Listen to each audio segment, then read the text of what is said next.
Hey, welcome back to the Gill Athletics Connections podcast, the podcast that uplifts and honors coaches from around the world, really. Obviously, we focus here in domestically in the United States, but it's amazing some of the international coaches that we've been so blessed to have here, and really blessed to have today's guest. But before I get to the introduction here, I'm just curious. This is our 5th episode of season 4. I can't believe we're in season 4, by the way.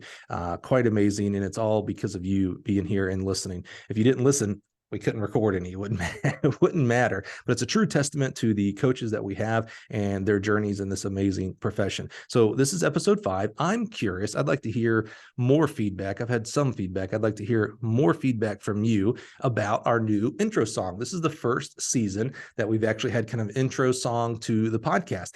It's amazing. I love it, but it doesn't matter. I don't listen to the podcast. I just make the podcast. So I want to know what you think about the intro song. So hit me up on Twitter at Mike Cunningham, or you can email me. Literally just Google Mike Cunningham Gill Athletics email, and that'll pop my email address up if you don't have it. But I'd like to hear from you and what you think about the intro song. Okay, enough jibber jabber about songs and singing. Maybe I'll get today's guest maybe we'll talk some songs and see what kind of music he likes. But help me welcome from the University of South Florida, the head coach, the director of track and field, Mr. Erik Jenkins. Erik, how are you, sir? I'm doing quite well. How are you? I am friggin' fantastic. I get that question a lot everywhere I go. And when you sit back and think about what I do for a living, there is nothing but fantastic to describe it, man. I get to do this. I get to talk to wonderful people like you who choose to do amazing things as a track and field coach, man. So how does it get any better? There's only one way it gets better. To be you, to be an actual track coach, man. And I hung the whistle up a long time ago, my friend, and left it to better people, man. How's life in Tampa, man? It's Tampa. See, it's January 10th or whatever it is today, and we'll probably get up to the upper 70s. So lots of sunshine, happy people. Tampa. So I lived in the Tampa St. Pete area. I think it was kindergarten or first grade. All I can remember is the elementary school I went to were the Pelicans. That's all I remember for some reason. I actually tried to go back. I was down in the area years ago now, maybe 10 years ago, and tried to find my elementary school, and I couldn't find it. It's grown a little bit in the 30 years that I was gone. Yeah. And now my goddaughter, she's from Chicago. She is a freshman at the University of Tampa down there. When she was looking at schools, and I was like, yeah. I was like, I know Tampa pretty well. I was like, there's some good schools there. It's a good place. I told her about the famous, what is it, roughly 2 o'clock, 3 o'clock every day showers, the rains that come down for like 5 minutes, and then it's sunny and gone. Yeah, it's beautiful. Right. I love it. I love it. Yep. Well, Erik, let's before we get more into Tampa, we're going to learn more about Tampa and the University of South Florida and the good things that you're doing there. Let's kind of get in our Wayback Machines and go back. I'm always curious. Coaching has been, assuming that you were an athlete, has always, for a long time as you were growing up, was something that was done to you. A coach would tell you, go do this, go run this, throw this, whatever. At some point in your life, the switch had to flip, and you were like, wait a minute, I could be that. Like that could be my job. Where does coaching start for you? Coaching started for me postgraduate. I never wanted to be a coach. I found myself thinking I'd be in corporate America, corner office, nice suits, big cars, living the life, just a corporate guy. But I went to graduate school, and my coach at the time, I actually left Kentucky and was looking for which direction I wanted to go as far as grad school. And he gave me a call and said, hey, have you made a decision what you want to do? I said, well, kind of narrowing things down. And he said, well, what about if I pay you to come back and be my graduate assistant? I was like, well, these places I'm looking at, I'm probably going to have to pay some money to get a master's degree. And I said, how much you paying, coach? He said, I'll take care of you. I was on the first thing smoking back to Bowling Green, Kentucky. And that started my coaching career, helping my coach who I had so much respect for. And he'd done so much for me in my life as a young adult. And I just looked at it as a way to, honestly, get a master's degree, but just to help coach, because I knew coach needed help being able to manage the program. And so in whatever capacity I could help him, that's what I was going to do. And so as I wrapped up my graduate degree, I found myself saying, you know what, I kind of like working with these people. Now I kind of see the headaches that I gave coach, and how to kind of, move through the world and deal with people on a lot of different levels. So it was something that kind of caught me probably like at the end of my master's degree, but I definitely was not looking forward to being coach. I didn't even start running track until my senior year in high school. So track and field was very, very new to me. It was a means to an end, but God has continued to lead my path. And here I am, oh, so many years later, the head coach at the University of South Florida. So a lot to unpack there. The name of the podcast is the Gill Connections Podcast, and that was done very purposefully. We almost called it the Shout Out Podcast because we want to shout out other people. Who was this coach that meant so much to you that you were willing to just get right back on the bus, so to speak, to go back to Bowling Green and help him out? That was Dr. Curtis Long. Coach Long had been at Western Kentucky. Oh gosh. So when he retired in 2008, he'd been there for 28 years as the head coach. His stops previous to that were at the University of Georgia, where he was an assistant. And prior to that, Florida State. And a unique thing about Coach Long and Florida State, Coach Long was one of the Long brothers, and their dad was the head coach at Florida State, Mike Long, who the track is named after. And so at one point, I believe there was a Long at the helm or within that program for 50 continuous years at Florida State. And so I had the pleasure of working with Dr. Curtis Long at Western Kentucky University in Bowling Green, and also had the pleasure of knowing his brother and being able to learn from him. And that was Terry Long while he was still at Florida State. So I didn't know. I didn't know that connection. I knew the Longs very famously in Tallahassee for Florida State. I've known Dr. Curtis Long for quite a while because when you said his name, I was like, oh yeah, he was Western Kentucky. I mean, that's when you thought Western Kentucky track, you thought Dr. Curtis Long. I did not put the two and two together that was family. That's so awesome. Yep. So you mentioned going into college that it wasn't like, oh yeah, I want to be a coach, or specifically I want to be a track coach. You just started running your senior year. What did you actually go to Western Kentucky for undergrad? What did you actually end up getting your undergrad in? Mass communications and radio, television, broadcasting. Oh yeah. So, I grew up 10 miles west of Tallahassee in a little small town called Quincy, Florida. Okay. And so, I started running track really on a bet. I had a good friend of mine at the time. We were in class, and he was on the track team, and the high school I went to, the track team was very, very successful. Matter of fact, they just won the state meet previous to that. And Coach Pelham, I believe, during his 25-year run, had never finished under district champion at Quincy Shanks High School. So my uncles ran for him, everybody in the community ran for him. So he was, a living legend. And so I decided my senior year to go out, and very unique story. I tried to go out early in the year, but coach told me he doesn't want older kids in his program. He wanted them young so he could train them through his system. Now I can understand what he means. So one morning I was racing a guy in my class down the middle of the sidewalk. Now, we had a rule at the time that there was no running in the hallways, sidewalks, so on and so forth. But I rode the bus at that time. And so I remember coming around, getting off the bus, and I thought a fight was happening. Everybody was standing around, and of course, my classmate was out there talking. And he was like, I told you I'd be waiting for you, so on and so forth. So we take off running down the middle of campus.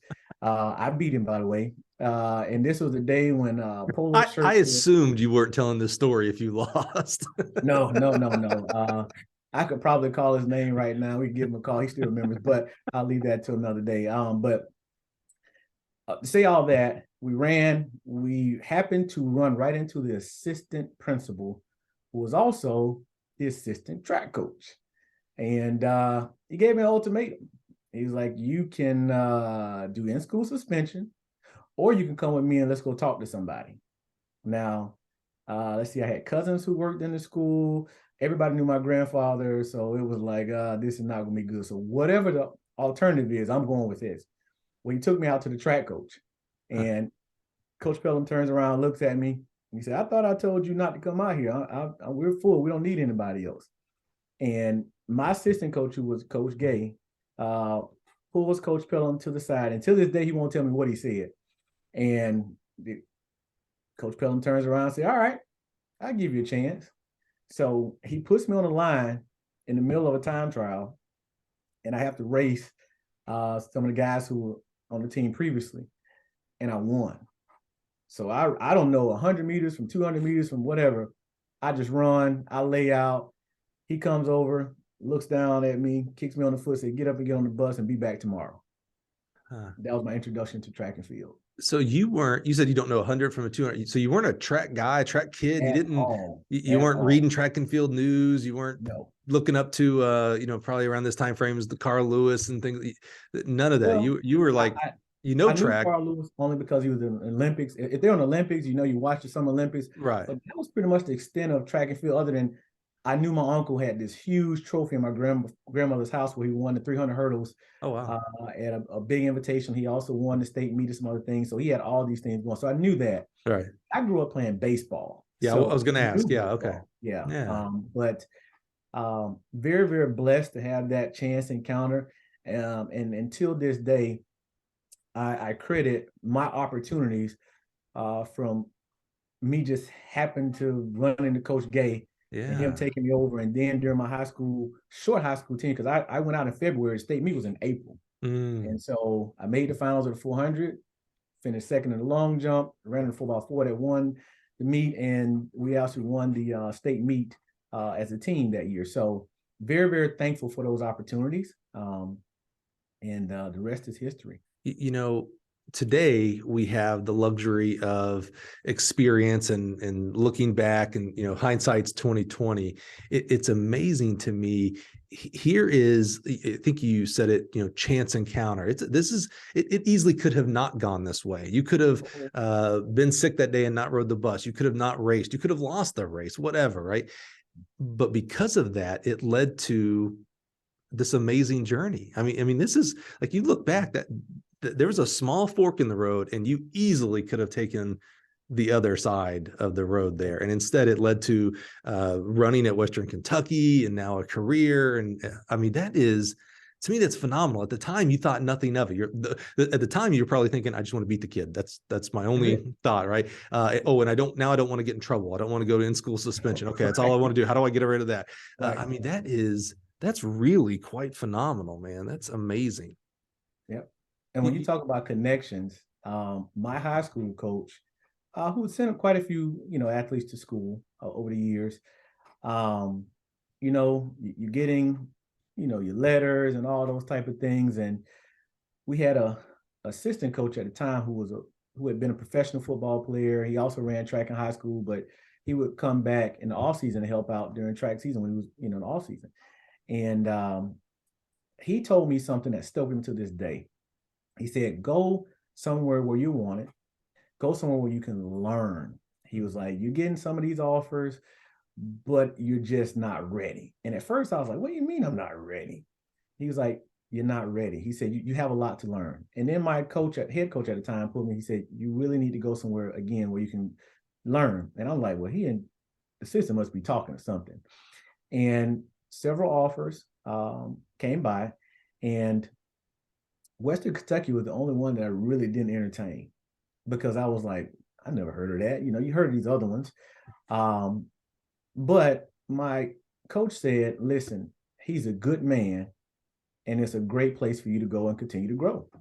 And so Western Kentucky is a place I didn't visit, but I did my research. I did my research on the coach. And when my parents talked to Coach Long, they felt comfortable. And the thing that stood out to me about Coach Long was the only person when I talked to him that never talked about going to the Olympics, doing all of these type of grandiose things in track and field. He talked about getting an education from Western Kentucky. He talked about being able, his kids, they would go to West Kentucky and all the time. I mean, he just looked at that university. If he's talking about you coming there, he was fully invested. And that's something that meant a lot to me. And I went there as a freshman, and gosh, 20 plus years later, I was still in that system at Western Kentucky University, enjoying the benefits of it because of that opportunity he took. And he and my high school coach were actually classmates at Florida State. So that was their connection. Oh, wow. That's a So heck of a story when you think about recruiting today. And, I'm obviously pretty influenced and involved in Twitter. And so I see a lot of, athletes and coaches, and why did the kid choose there? Why didn't they choose here? This school would have been better. And it's like, well, that's your reason, not the kid's reason. The kid has to make the decisions. And so it's interesting to hear that, no visit, didn't try to pump you up and talk about Olympics and all this kind of stuff. And it was like, hey man, you're going to come here, you'll be a better athlete and you'll have a degree. It's like, oh, okay, well, that sounds pretty important. yeah, it was. And for me, being so new to the sport, I say this very humble. I feel like wherever I went, I was going to be good. Mm-hmm. Just give me something, because I came from a place where it was a concrete track. It had red clay all over it. So when it rained, it went from being a 3/4 lane concrete track to being about a half a lane. And you had to be really good about learn how to run in that half a lane, because if you stepped on that red clay, you're probably gonna go sliding right into the hill. So I didn't come from much as far as that, but I really appreciated the opportunity. And to this day, I'm very, very, very thankful for the opportunities that have been afforded to me from this sport. So I'm always curious. So you go to Western Kentucky, you get your undergrad there in mass communications. You're obviously well on your way into a TV career at that point, right? But do you come back immediately into the graduate assistance program, or was there any time in between, say May or June when your senior season was over, and then the fall you start graduate assistant coaching?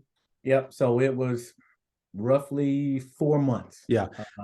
And it was like, all right, this opportunity, I just can't pass it. Let's turn it around and go right back to a play. And if anybody knows me from back in those days, I was like, you know what? I'm graduating. I am out of Bowling Green, Kentucky. And Bowling Green, Kentucky is a wonderful place, but just not the hub of excitement for a young person. So for me, it was strictly about work and getting the education and further my education. And then once I got into coaching, just coaching.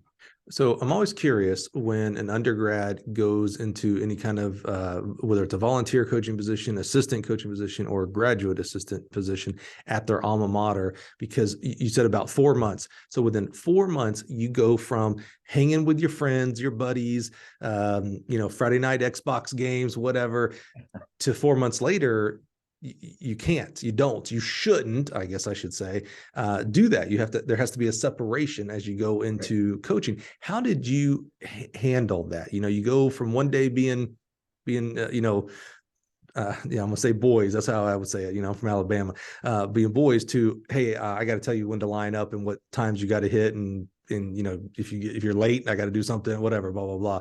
How did you handle that transformation for you? They didn't change. They're still undergrads. You changed into now coach. How did you handle that?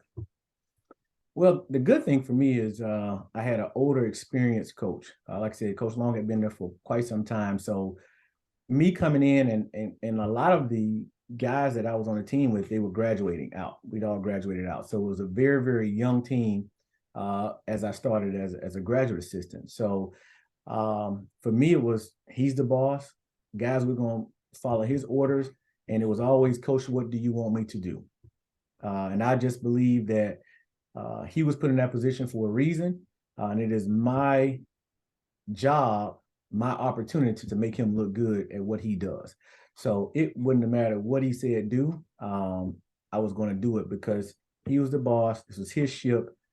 I was going to be a good soldier. So it sounds like a lot of guidance from Dr. Long to his Absolutely. GAs, because on a smaller school, which, Western Kentucky, especially back then, would have been considered a smaller school. It would have been roughly, what year was this roughly? So this would have been 2000. Yeah. Okay. So I was at Troy University around 99, 2000, right around there. So, very small, not a lot of full-time coaches. So a GA had a lot of autonomy. In fact, our whole distance squad was always coached at that point by GA. So it was like go, whatever you do, you do. We got other things we got to do. So, but there, the situation sounds like a lot of oversight from Dr. Long with your coaching, so it sounds like almost like he was coaching you to be a coach, not just, all right, you know what the playbook is. You were here with me for 4 years. Go. He really kind of helped you and maybe molded you. Yeah, so he helped me in the administrative side of things and understanding how to work with people. I was there, but when I got there, we didn't have a sprint coach. I mean, Coach Long did everything. He was a cross-country coach, throws coach, distance coach. And so when he brought me back, he was like, all right, there you go. I'll show you how to do it. And I spent so much time in his office. When he was at cross-country practice, I would leave and go to cross-country practice because I just wanted to learn. I like being around Coach Long. Again, a lot of people get mentors. My parents to this day would say, well, that's your second dad, because I spent so much time around Coach Long. So he means a lot to me, and I'm very, very thankful for the opportunity he provided me.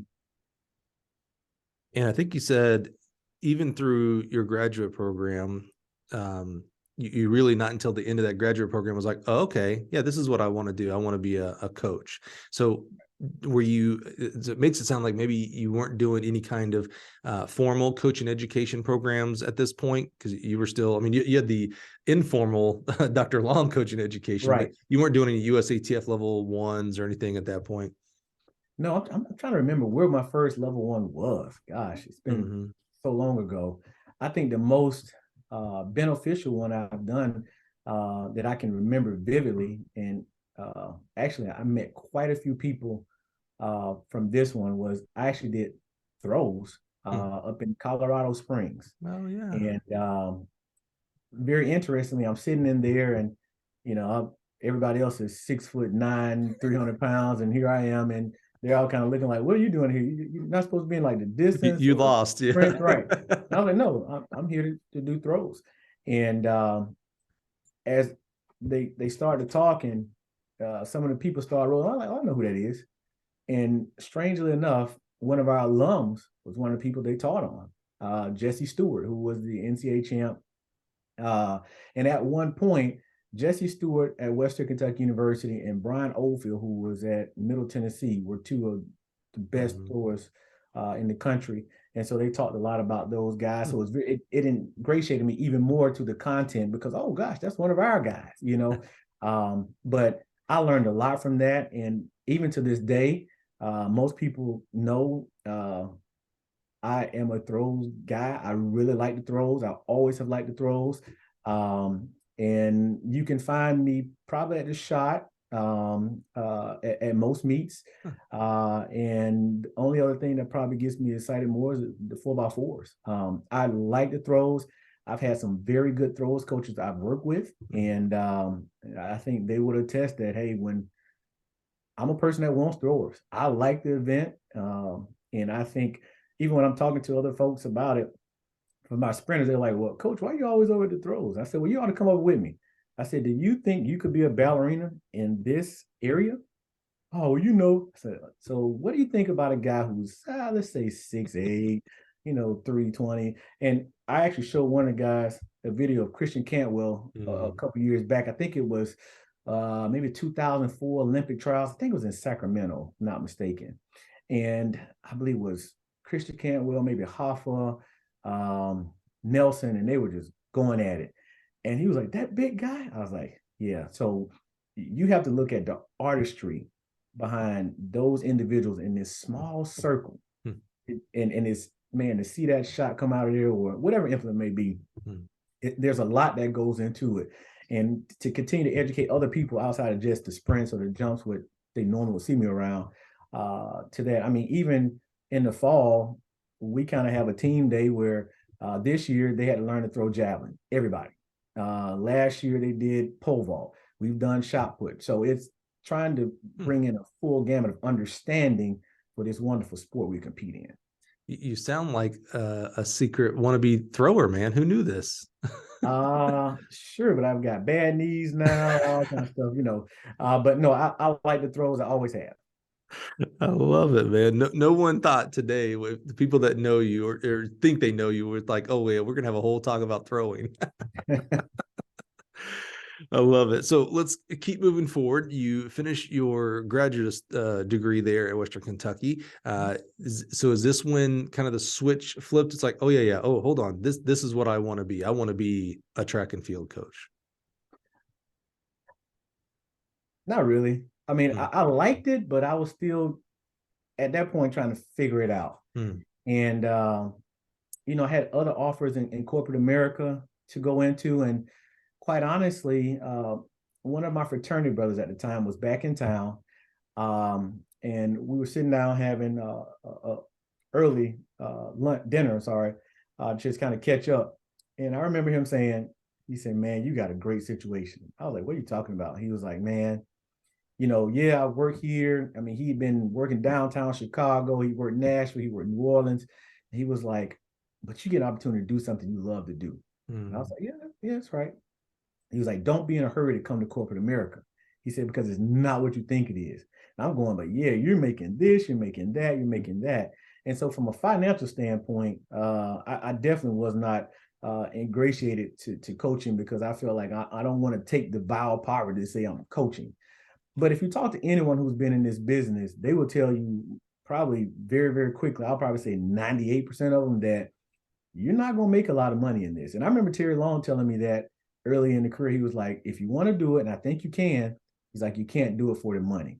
And I was like, but at some point, coach, we got to get paid." And he was like, "Yep, the money will come. Just do your job."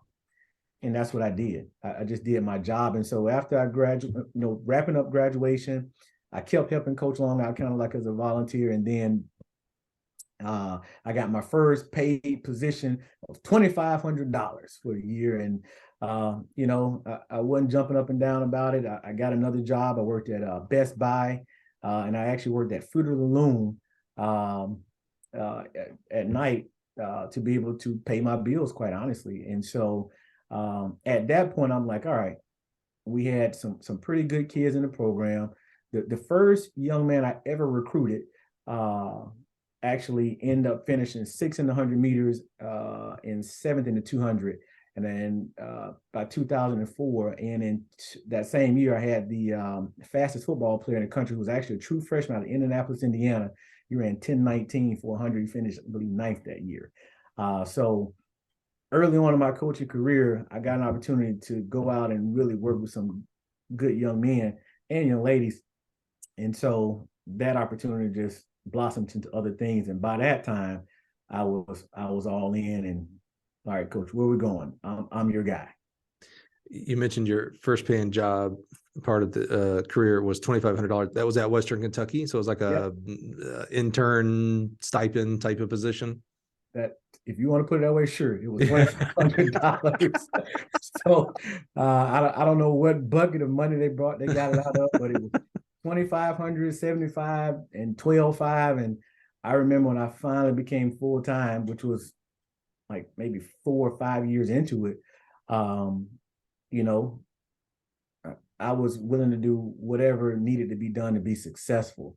So if that meant me working another job, then that's what I was going to do. But I just felt if I'm going to do something, I'm going to do it, and I'm going to do it to the best of my ability. And so I didn't go, begging, I need more money. I had this kid, because we were, starting to see some success, but I just knew there was so much more out there that we needed to accomplish. And I just kept working, and eventually reasonable salaries came. But by that time you're into it, you're just like, whatever it is, I'm going to do it, and I'll make do. Salaries for specifically track coaches, but sport coaches in general, and specifically in the college side, are a funny thing. It's interesting on the football side.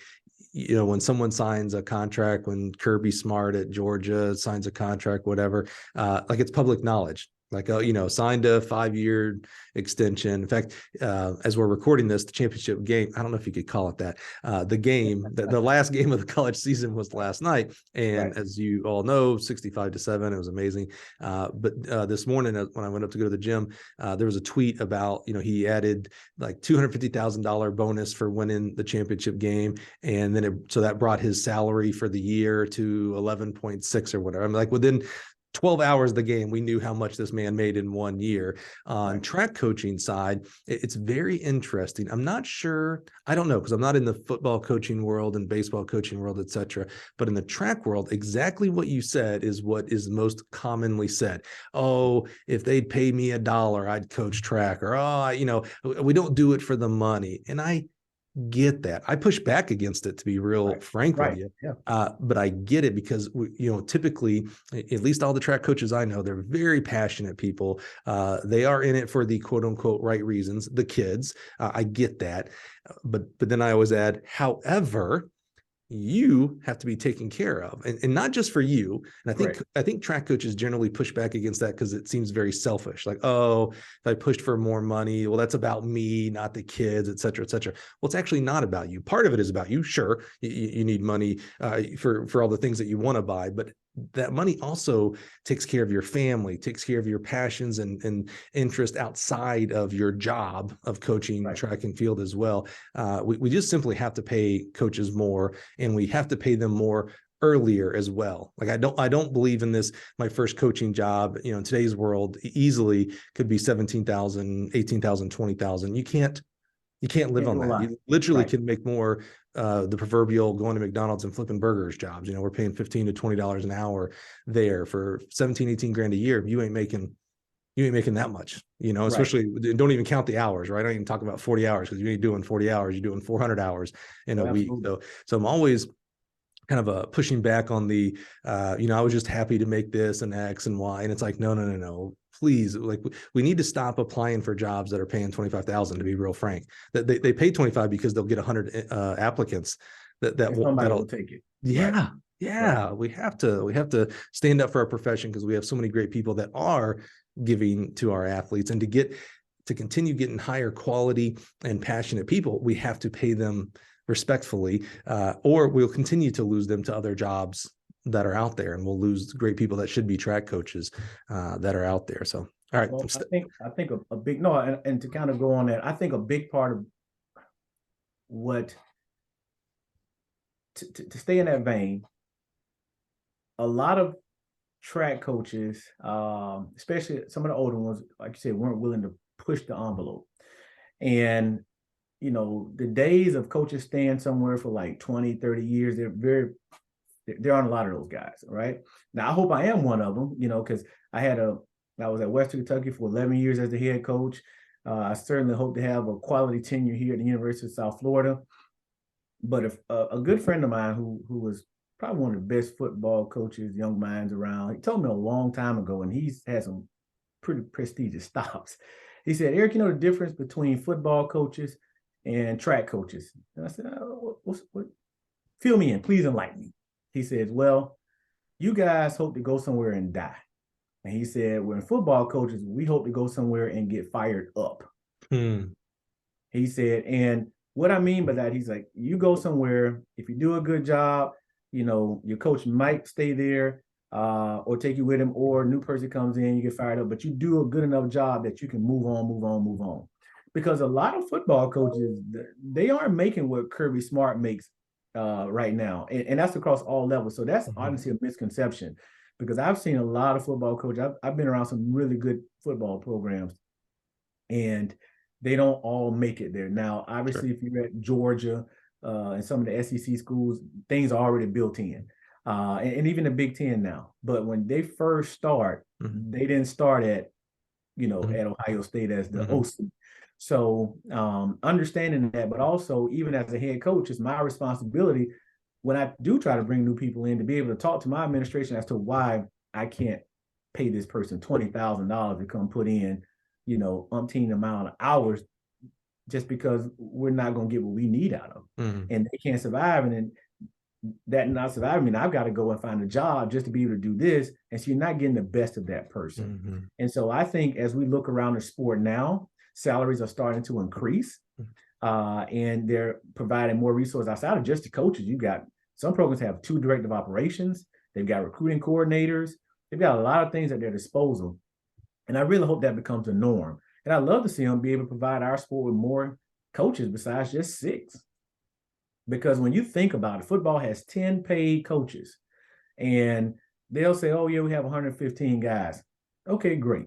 Well, 85 you're responsible for at the Division I level, but there are a lot of track and field programs out there that have 70 or more athletes, men and women combined, and you got, the disparity between the numbers is not fair. So, are we ever going to get what football gets? Probably not.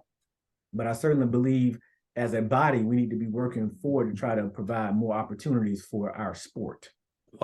I mean, wow, 100%. There's a lot to unpack what you just said there, Eric. Let's start with what your football coaching friend said, that you track coaches, you go to find a job to die there. We go to fire up, to get fired to move up and things like Right. that. That's really interesting concept. Speaking with coaches on the non-press release side, track coaches on the non-press release side. So you'll never see this in a press release. I don't think I've ever seen it in a press release. But when you talk to a coach, it's like, oh man, I don't want to leave because I love the kids and I recruited them all here, things like that.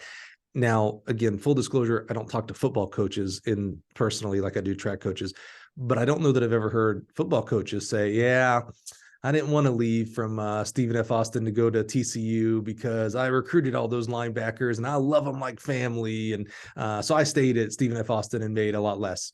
I don't hear that. It's like, oh man, I had a great time at just using those two schools as an example. Right. Had a great time at Stephen F. Austin, but I'm excited to go to TCU and get paid a lot more. Right. So with that, earlier in our pre-interview, you talked about you'd listened to Boo Schexnayder on the podcast here at Gill. It's still our number one podcast, by the way, by a mile, and I recommend everybody listen to it. He talked about this kind of very topic where he talked about, if you have an opportunity to go somewhere, especially early in your career, he talked about to make more money, you should, because we don't do enough for our future retirements and we don't get paid enough anyway. So anytime you can make an extra dollar, and earlier that extra dollar you make actually compounds because the next job should pay more based on experience, et cetera. And then he dropped the bomb that I was like, man, Boo, I'm not sure you're supposed to say that part out loud. He talked about the air quotes here, excuse that we give as track coaches. Well, I don't want to leave the kids and things like that. And he's like, he said, I'm paraphrasing here a little bit. You got to go back and listen to the podcast to get his exact words. But he was like, if you really want what's best for the athletes, for the kids, well, how do you know that you leaving and the other coach coming in isn't a better coach for them? Mm-hmm.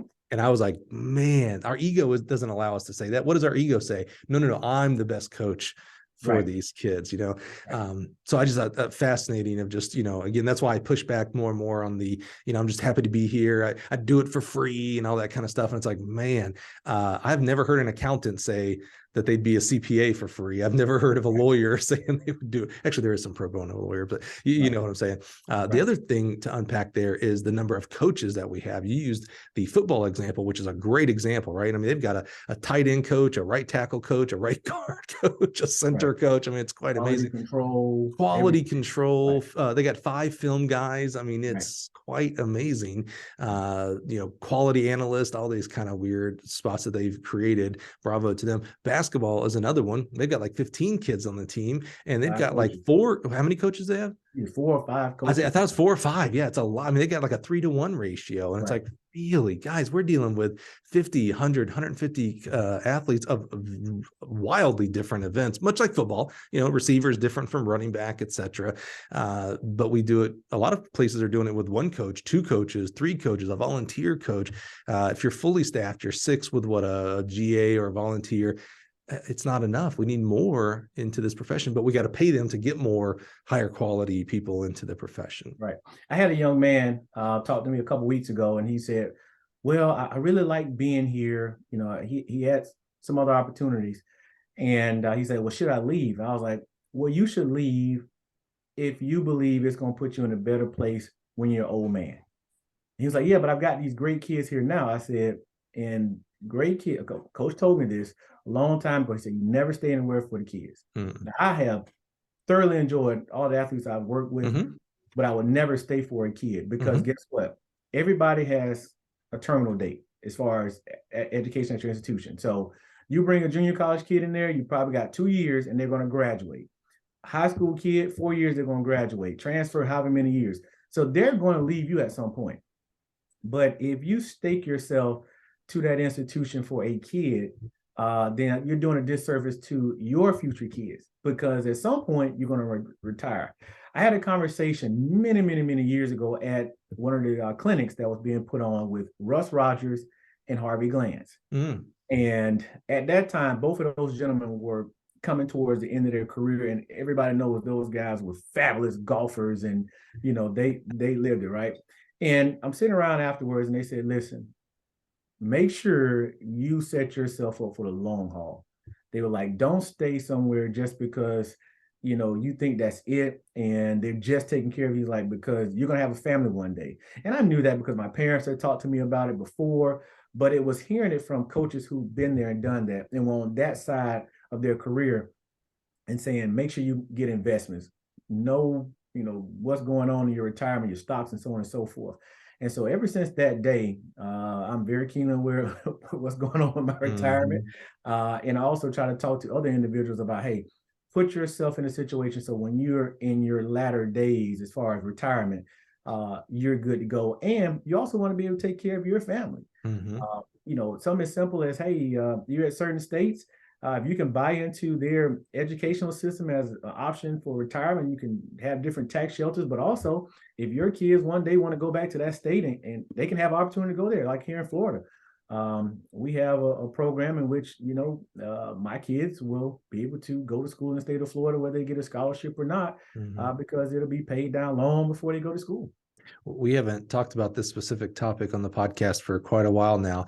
When you talk about, I love that statement of, I don't want to leave because of the kids. And I appreciate what you said of like, hey, I'm not going to let a kid keep me there. Because I always wondered, kind of sidebar on that, I always wondered, it's like, well, you're going to another institution.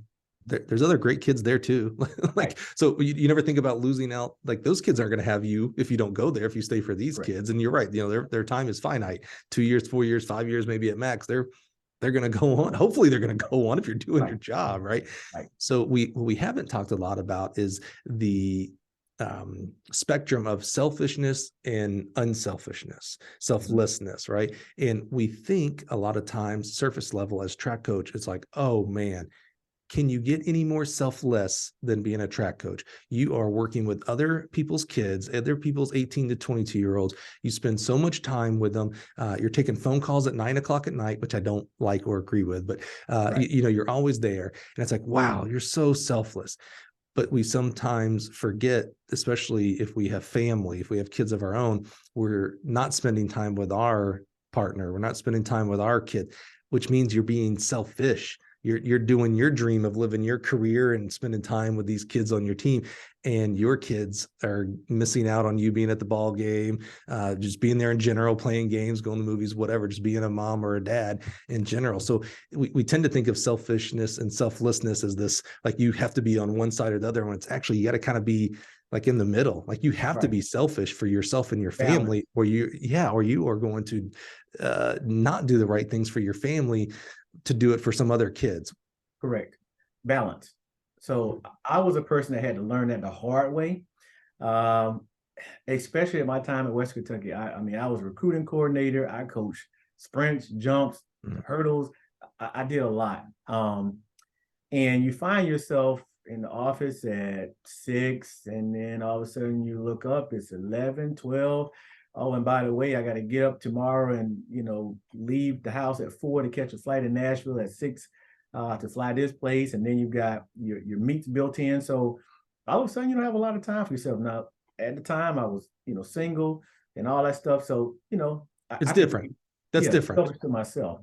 But once I had my oldest daughter, you start really saying, man, I can't do this because I'm doing this. I can't do this and doing that. So, I have a very unique spread. I have a daughter who's 22, just graduated Florida State and all that type of stuff, and moved on and is now living in New Jersey, and working in New York.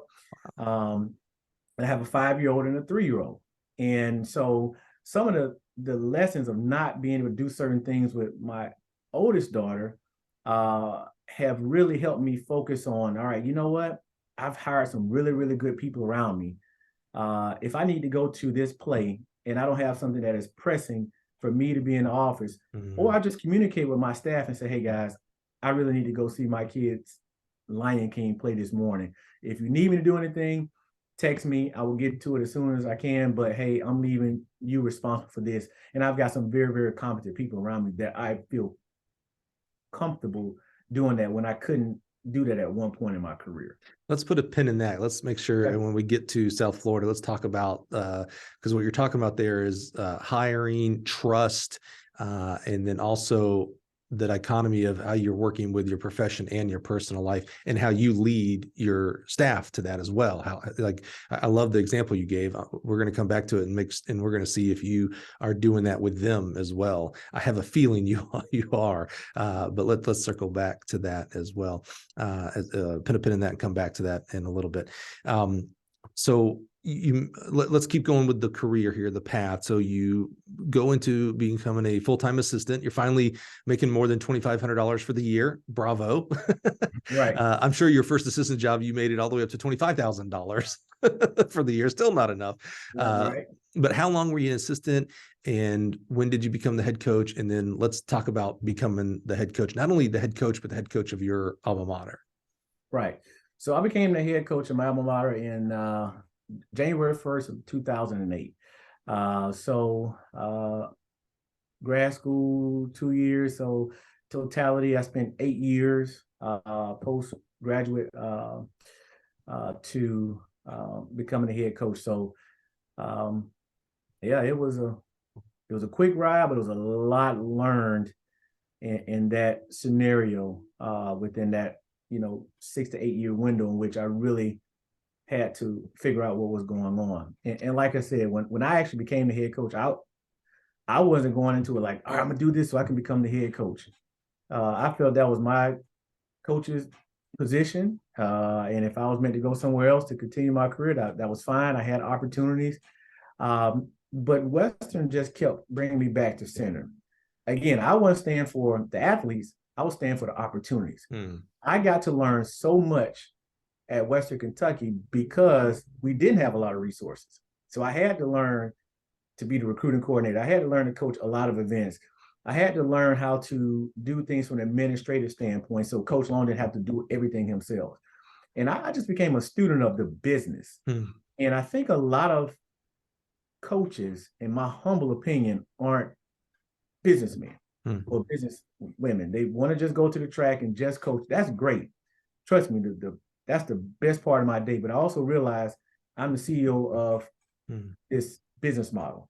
And so there are a lot of things you have to get done well to be successful. Like I said, you don't just show up to the track and have kids if you don't understand how to recruit and you don't understand how to put them in equipment. You don't have all these things, because once you start delegating and you understand what's going on, you're a better leader, but more importantly, you're a better coach in that. I just thought about this question as we were transitioning from that topic to now you're becoming the head coach there at the Hilltoppers. Do you think, I'm gonna put you on the spot and ask you the question. This is what I'm starting to kind of think and kind of formulate in my head. So I'm gonna ask it to you as the question. Do you think some coaches use the profession of track coaching here specifically as an escapism? Meaning, it's easy to get away from the responsibilities of being a husband or a wife or being a parent, because I got to go make recruiting calls. I've got to go see this kid at this meet. I've got to go to the office and do whatever. I mean, there's tons of things to do in the office, but again, it's not a business in the sense of like, you got to clock in at 8 and all that kind of stuff. Do you think maybe there's coaches, big swath here, being very, not fair to the entire body, but big swath here. Do you think we maybe use that as an excuse for an escapism from responsibilities, from personal responsibilities? I guess you could if you want to. I will tell you right now, I enjoy coming home to my 5 and 3-year-old, and one thing I do, I really try hard when I walk in the door. So essentially from 6:15 to 8 o'clock. Business stops unless it's something I have to do. Now after that, 8 to 9 recruiting calls, depends on where they are. I might go to 10, but I'm like you, at 9 o'clock, I try to turn things off. That's just kind of how I grew up. It's about balance. And it took me a while because, once you're in it, You're trying to figure out how to win. You want to be successful. I've got all these great coaches around me. Like, when I was early in my career, I had to face Dean Hayes, down in Murfreesboro, So if you know the sport, Dean was, he's phenomenal, right? Phenomenal. And bless his soul and all that. He's gone on. But I had to study him. Like, how does he do this? I looked at Bill Carson. Like, what is he doing over there? How can I bring this to where I am? Northern Iowa, when they were really, really good. I looked at people who were of a similar ilk and said, all right, let me build my program to this. And when you're trying to build it and you're in Bowling Green, Kentucky, and you're trying to recruit sprinters and jumpers and throwers, and they're going, where are you again? And trying to sell that. So it's a lot of work. And you end up, some things fall off. And I've told myself that I'm going to work where I can try to keep things as balanced as possible. And that goes for me, but also for my staff. I know we're going to get to South Florida in a while, but I have a staff right now that I don't have to ask them to work. I tell them, there was one point this summer, I was like, hey, listen, go home. You don't have to be in the office. We look around, we're literally the only staff in the office, and we're going at 1,000 miles an hour. But I know they have to recharge. They have families. I want them to bring their kids to practice. I want to be able to enjoy every facet of what this business can offer. Thanks for letting me put you on the spot there. I appreciate that. As you were talking out that answer there, I started thinking I kind of maybe unfairly, we're focusing on track coaches here. So I put that on track coaches, but now being in the business side of it, I see the same thing in the business side. So maybe it's not necessarily a track coach or a coaching thing of escaping responsibilities by throwing yourself 100 hours into a week into the job. Maybe that's what we do in general. And maybe it comes because that's what we see as a young person. When you first get into a job as a 21, 22-year-old and you see, again, on the coaching side, your head coach is in there at 10 o'clock at night and 6 a.m. the next day. And you're like, oh, well, that must be what it is. So maybe we have to do and take the responsibility on ourselves as track coaches to set the example for our younger coaches of like, hey, you got to work hard. No questions asked. If you want to be successful at anything, you're going to have to work hard. That doesn't mean it's 24 hours a day. Right. It is a job. At the end of the day, I know we coach track and field. We love our athletes and it's a passion and put in all the other buzzwords. But at the end of the day, it's a job that gives us a paycheck. Should your job be number one in your life? I almost said I'm not so sure. I know it's not supposed to be number one in your life. Maybe your faith, your family, others should be, maybe number 1, 2, 3, and 4 in your life before your job, your career. I think for me, you want to be able to hire people who you want to tell to go home, because that means I have been in a position where that wasn't the case. I was pulling hard in one direction a lot. And I had great leadership at the top of certain people that were really willing to help. But when you're the one on the road, you're the one doing all that adds up. And so I hope for all young coaches or coaches in general, I hope we're at a place where we can have resources so we can spread responsibilities and delegate, and we be all on one accord so that we can help each other, because I want my coaches to spend time with their families. I know you're going to do your job, but you also have to do your job, which is most important, and that's at home, taking care of your wife, your kid, whatever it may be, and being a part of them. Because again, we spend so much time as coaches with our athletes. In other profession that spends a ton of time, a lot of people don't give credit to our strength conditioning coaches and your athletic trainers.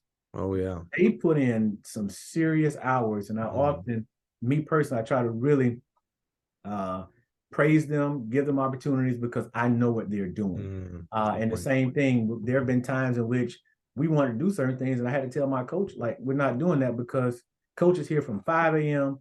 to 7 p.m. every day, and sometimes longer, because he might have a kid who had a class conflict or whatever, and he's doing whatever, but he needs a break too. And so the same thing goes to trainers. Trainers, long days, they're traveling. So being able to understand the full scope of your program and respecting everyone, I think is a major component of success. That's a good point. And I'll leave you one other thing real quick, not to cut you off. If you go to the USTFCCA convention, and you listen to the Hall of Fame speeches, what's the one Mm. thing you can usually pull out of that speech? It's, I helped a lot of people, but I want to say thank you to my spouse Mm. or significant other and apologize to my kids that I was not there enough. And I usually go to the Hall of Fame with kind of the same group, and we all kind of wait for that. And it's usually long tenured people who've done it, but they just give so much to the institution and so much to student athletes, and they're so proud of them, but they often lose a lot of time with the ones at home that love and adore them. At this year's convention, I was in the elevator with Pat Henry and his wife. And Okay. she, to me, anytime someone says a track coach's spouse, she's the person that kind of like, that's the person who represents everybody's spouse to me, because I've seen her forever. She's been at every track meet. I've been in Pat Henry's circle as far as, being at track meets and coaching against them and everything Right. for a long time during my career. So I always saw her. And so we were talking in the elevator, and I was like, I got the chance to tell her, I was like, Miss Henry, I was like, God bless you. I was like, to me, you represent every spouse because you're at every track meet. And she's like, oh yeah, I've been to a few, and I was like, I really, truly hope that you love track and field because you were at everyone. And she's like, I've learned to love it. And I was just like, oh my goodness, like, God bless you. You were dragged to every track meet in the world because of Pat Henry. And it's like, man, there's so many spouses out there that are either doing the equivalent of being there and traveling every time, or being at home, taking care of the homestead, the kids, the bills, the whole nine. Okay, let's talk about going to become the head coach of Western Kentucky, because I'm fascinated by this for two reasons specifically with you. One is I have such a big spot in my heart for alums of their own programs. That, when you would call to recruit a kid and say how great, it is there in Bowling Green at Western Kentucky, well, you have the ultimate proof. You're like, I went to school here. Like I didn't go to school somewhere else, and I'm telling you this, this is a great school. I'm telling you, man, I went here. This is why I know it's such a great school. Yeah. So I love that. Yeah. And the other aspect for you specifically is this is your first head coaching job taking over at your alma mater. Were you ready? Were you ready to become the head coach? No, I was ready for the position, but there was still so much I had to learn. Mm-hmm. But I wasn't afraid of that because I knew I had good mentors. And I also knew that I could pick up the phone and find good mentors because of the tentacles that I had within the ones that I deal with on a day-to-day basis. Like I said, when Coach Long retired, he had done 28 years at Western, 4 years at Georgia, and 6 or 7 years at Florida State. His dad was a head coach. His brother was a head coach currently at Florida State. So, I knew high school coaches that were very, very successful that I would call and talk to them about, what's the difference? How do I deal with this, this, and that? I have picked up the phone and called Mike Holloway. I've the people I could give you a list of that I've talked to. Matter of fact, just in general, I'll talk to Mick Burns about something in passing. Like, hey, just there are people you can pick up nuggets from, but you really need to have a central base of people that you can get, you can gain wisdom from. And what I mean by that, there are a lot of coaches that would just throw you something because that's the moment, right? This is the right thing in the moment, or they think you know. But you really want to find people who intimately know you, but who are also excited that you can be successful where you are. And what I mean by where you are, not trying to say, well, if you do this like they did it over here, then you'll be great. No, you have to know that person, how they can be intimately successful where they are. So I often tell people, be the man where you stand. It's easy to look at, I was in Kentucky to say, oh, look at what Kentucky is doing, or look at what Louisville is doing, or blah, blah, blah. I didn't. I looked at, I'm here at Western Kentucky. What do I have and how do I make it the best? And yes, it was a great opportunity to be able to talk to people about my alma mater, because I know what it's like not to have an indoor track. I know what it's like to be down there trying to sprint on the basketball court, or out shoveling snow on the outdoor track because you just got to get some work done. So I knew all of that. So it was a little different for me telling them that and trying to get them to believe in it, because quite honestly, the the environment and the situation and the culture we built at Western Kentucky was something that had to be developed over time, because a lot of kids came right into it, were very talented, and they struggled at first. They were like, man, we don't have this, we don't have that. And with me telling them, and then if you have some other people who've been through it and had success, they can say, hey man, just listen, you get you where you need to be, but you got to do it his way. And you always innovate your way, but you just do the best you can with what you have. What was the thing that surprised you the most about becoming the head coach? What was something that you thought, or maybe you didn't think? You did, like, I mean, I didn't know I had to do X, or I didn't have to do Y, or I didn't know this would actually be this tough. What was something that kind of, as you kind of got your feet wet in the head coaching role, you were like, oh man, this is a challenge. I'm gonna have to overcome this. Just the day-to-day paperwork, submitting rosters, signing up for a meet, hotel travel, equipment, whatever it may be, managing all of that, and also learning how to deal with people who weren't on the same time frame you on. Because when you're in athletics, for me, I was still doing all the recruiting. I was still coaching a big part of the team. And now you're the head coach, so you have responsibilities outside of just your group. And now I also have to deal with administration and these meetings they want, and turning the paperwork and all that. And I didn't have a big staff. There were only 3 of us at a time. And so still trying to run a program like that, there was just a lot to learn. And again, just learning how to manage people, because I'm not just dealing with the sprinters, jumpers, and hurdlers anymore. I have to now intimately deal with the distance runners and, and throwers or whatever it may be. So there was a learning curve, but again, I was accepting of the learning curve. I never thought I knew everything. I still don't think I know everything. I will ask questions. If I see you at a meet, I'll sit down with you and let's talk. I believe in talking, because you can tell me something. Your experiences, when you're at Mississippi State or Ball State, you learn something. And at some point in my career, it's probably going to be applicable. It's just when I use it. And I also remember one of the things that really helped prepare me for being a head coach, right during the transition, my first conference head coaches meeting. And I remember Wright Waters at the time said, you guys need to understand you're no longer just track coaches. And he said, you guys are administrators, and you need to really take that on. The day of just coming to the track and that's all you do, those days are over. And I'm sitting there the same way you're shaking your head. I'm like going, yeah, exactly. And I remember some of the older coaches in the room just bristling at that. But I took that and said, he's right. It's a new day. You got to adapt. You got to understand what's going on.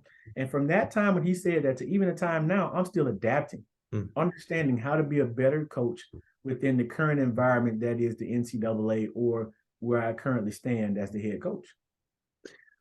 So inversely, as you got your feet wet and started standing up on your own, learning to be this new role of not just I hate the word just, not being only a track coach, but you're an administrator, you have other responsibilities outside of your own program even. Right. What did you find the easiest? Maybe something you thought was going to be difficult, but you got into it and it was like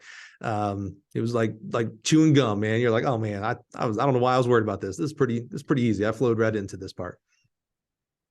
Honestly, can't say I don't there was anything that I thought would be difficult that was easy.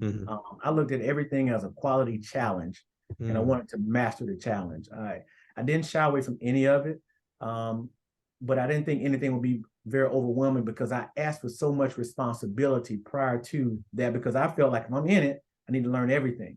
And so Coach Long gave me an opportunity to learn a lot of these things, but it's just different when I'm taking and turning in paperwork for Coach Long, or he's walking through it. Well, now you got to do the paperwork yourself. You got to have it in on time. So it's different as far as that going, because I had so many other things. So I had a healthy respect. I have a healthy respect for kind of one-man band coaching staffs. Yeah, I respect what you mentioned earlier about, calling a Mouse Holloway, talking to a Mick Byrne, et cetera, as you obviously care a lot about the circle that you surround yourself with, that you allow to surround you. What's that book? You are the 5 people you spend the most time with, or whatnot. And I believe a lot of that stuff, you are who you surround yourself with, and we kind of talked about that a little bit in our pre-interview. What's some of as your first year, 2, maybe even 3 years of becoming the head coach, what's some of the best advice that you got? You obviously reach out to a lot of people that you respect. Can you remember just like one nugget that you're like, oh man, this kind of opens the clouds part when I heard this, and this really helped me? Gosh, I had so many. It really depended on the kind of the situations. I got great advice from Cecil Ward, who was the longtime head coach at Paducah Tillman High School, about how to develop multi-event type athletes and kind of the maturation. But he would always say, "I'm giving you all this information, but always remember what's first and foremost, and that's you and your family." He said, because these kids are gonna come and go. You do your best you can with them. You treat them all respect, but remember, you're first and foremost. So that was great advice. And to this day, I still talk to Coach Ward and ask for his guidance and things. Again, I think I mentioned earlier, Terry Long telling me about, you can do coaching, but don't go into it with thinking you're going to get rich, but understanding if you do your job, good things will come. I firmly believe that. And I think a mistake a lot of people make right now is they get out of the business too quickly because they're like, oh, I thought I was going to get rich because I was at this school. Well, that school might not be your only stop. And I honestly didn't see myself leaving Western Kentucky for a long time. When I left Western Kentucky, I was blessed. From 2008 to 2019, we won 30 conference championships in that span. Quite a few, win 4 or 5, some triple crowns in there. We had top 25 teams. My last year there, we had a relay that went 304 indoors. I mean, 4x1s, you name it, we had it. But a lot of people also didn't realize in 2016, Western Kentucky, we took a 50% budget cut. And so you go from having 2 teams that just finished in the top 25 and multiple All-Americans, you win 5 of the 6 possible championships in that year between men and women, and you get your budget cut. And so that totally changed a lot of the way I had to look at things, because then it was like, okay, well, I'm in it because I want to do this and be successful. But when it makes it difficult to be successful, then that changes no matter what the money is. So life comes at you. So you got to be willing to move. And I wasn't stuck to WKU because of an athlete or because of my alma mater. It was a good situation for me. And once that situation changed, I stayed there for another couple of years into a situation I felt that I can go and be successful in. But I'm forever grateful for the opportunities I received at Western Kentucky. How many years were you the head coach? 11. So 11 years, and I can't imagine the challenge you have following your second father, for crying out loud. However, in 11 years, you definitely put your own fingerprint on the program. You did things your way, which was a culmination of what Dr. Curtis Long and other people poured into you and other experiences that you had. But how did you talk to us about bringing your own culture and how you continue to change and improve, not change for change's sake, right? But to improve along the program. How did you build that culture and continue that culture? And really, you touched on a few of the many successes that you and the staffs that you had during that time. I mean, quite. I don't know if I want to use the word dominant, but man, come on. That was an impressive 11 years, my friend. How did that go, bringing in your own culture and continue to improve the program year after year? Well, during Coach Long's tenure, we had a very, very strong distance program. They finished in the top 10 a couple times. And at one point, the Sun Belt Conference was distance only.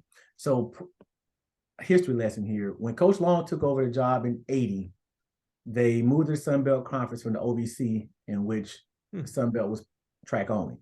And so he walked in his first year. I think they finished 10th in the NCAA in cross. To all of a sudden now that's all you can do. There's no track. A couple years before they had the NCAA champion in the shot put, NCAA champion in the long jump. So they were a complete team in the OVC. So for about a 20-year stretch, it was just distance. And oddly enough, I was actually one of the first sprinters to come back when they started putting money in track and field. And so we weren't a sprint jumps dominant program, even during my tenure as an undergraduate. But as I started to have opportunities, Coach wanted to get sprinters, jumpers, hurdlers, and I started recruiting those folks. And so by the time we got to my tenure as the head coach, I had a pretty good direction of how to have a balanced program. There were a lot of years we scored in every event except for the pole vault. And it was just because I didn't have a vault coach. And that is a event you better spend a lot of time with because of a lot of different reasons, safety concerns, but it's a very, very technical event. And so I built the program around I wanted to have relays that could run in more than one event. I wanted to have distance runners, not cross-country runners. I wanted to have distance runners that could be extremely effective in cross-country, and they would come and be extremely effective in the distance events and want to be on the track.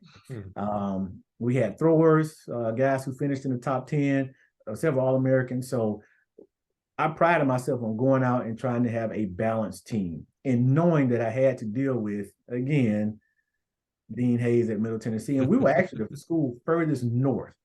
So when you're talking about a lot of schools that are in Florida, Texas at the time, Louisiana, Alabama, there were a lot of disadvantages we had there in Bowling Green because of weather and things of that nature. So you had to be very strategic in the type of people you brought in to be successful there.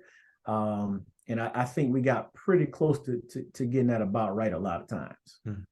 What are you most proud of? You have a lot to be proud of, but when you look back at the specifically the 11 years as the head coach, what are you most proud of during that time there? Well, let's see. My first indoor championship I ever won was actually at Middle Tennessee. And if you know anything about the history of that part of the country, in all respect to the folks down in Murfreesboro, but that was our rival. I mean, wasn't any doubt about it. And you knew you had to go through them to be successful. So my first championship was at Middle, so that was good. And we done won in the fashion in which you had to run the 4x4 to get it done, and we did that. So that was a big one. Being inducted to the Kentucky Hall of Fame through the Track and Field Association, that was really, really big for me because I went when Coach Long was inducted. I went when Cecil Ward and some other folks who were inducted I knew in the state. But to be nominated for that and to be able to earn that Hall of Fame induction meant a lot for me because I felt like I still had so much to do within the sport, but the people who matter in the sport thought enough of me to bestow that honor upon me. So I was very, very thankful for that. And then number 30 was good because I earned my 30th championship after they cut our budget. How many people say, number 30 was real at your age and at your age, even to say my 30th championship? That's right. That's right. Amazing. Yeah. So yeah, number 30 was special because remember, I'm going back to, they cut our budget in 2016. And so, I mean, when you get your budget cut by 50%, that's travel, that's scholarships, that's everything. They cut us to the gills. And for us to try to fight our way through that was special and tough. And the kids that stayed after all that, and for them to help us win that championship and the way we did it. I mean, I had a young man in that meet who ran 45.5 in the quarter to finish third. He ran 20.58 to finish third in the 200. He won a long jump, won a triple jump. He anchored the 4x4 in 45.03, holding off the really, really good half miler that UTEP had, who'd run 44 open, and it was like, I forgot what his 800 was, but he ended up winning NCAA. I mean, we had to beat some really, really good people. And so to have that effort out of those young folks, despite what had been done to the program, that one was really, really special. And then just to see folks graduate. I mean, every time I see someone graduate, to come in, that's special to me because I know I've tried to help put them in a position where they can take care of their family, and that hopefully in that scope of time they've been there at that institution, that they've learned something more about life, not just track. Because if you only learn track while we're there, we hadn't really done a whole lot for you. I often tell them, if you want to talk to me, my door is always open. But also, if you want to pull up, hey, just say, hey, coach, can I talk to you? Pull me out to the side and let's just sit out here in this, whatever the weather may be, and just talk. And I got a call from one of my former Hilltopper alums, and he's multi-time All-American, and he and I just talked yesterday about his 3 girls he now has, and time at Western and time, experiences he had and how it's helped him when he had to go to some of the major meets in the world, but now how he's also transitioned out of being that elite professional athlete to being, most importantly, himself, dad, husband, but also what direction he should go to set himself up for when he's an old man, how he can take care of his family. So those are the things that really ingratiate me from my time there at Western Kentucky.